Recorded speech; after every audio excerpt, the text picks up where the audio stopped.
Nyt alkaa olla reitit siinä kunnossa, että uskaltaa tuo aloittelijankin tänne.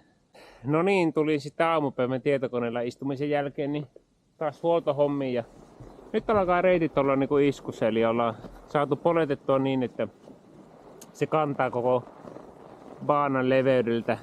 Mutta mitä olette mieltä tästä kelistä? Mun mielestä tää on aika komia. Kello on jotain varmaan, tähän se olisi puolen päivän jälkeen. Aurinko on vielä hyvin näköisellä.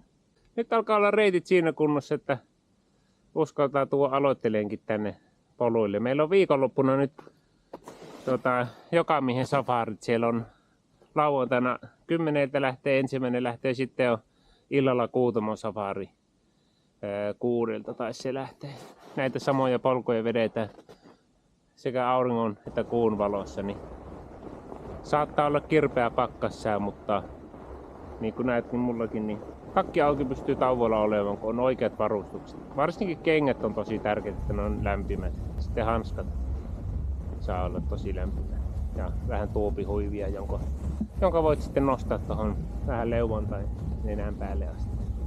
Nyt ei saatu vielä moottoriajoneuvoille lupaa ajella täällä, niin mä oon tehnyt tämmöisen diuratkaisun, pakettiauton rengas, ja siinä on sitten 2 puolta, on tommonen vähän pehmeämpi puoli, joka vaan oikeastaan tamppaa, ja sitten jos haluaa jalanjälkiä tai jotain höyläillä, niin sitten on tommonen höyläpuoli, niin sille saa myös tasoitettua. 12 kilometriä on nyt polettavaa, ja sitten mä laitan tohon linkit, niin käy sieltä klikkaamassa ja lukemassa tapahtumakuvassa, sitten houkuttelet vaikka puolison tai kaverin mukaan, niin kannattaa lähteä kokeilemaan.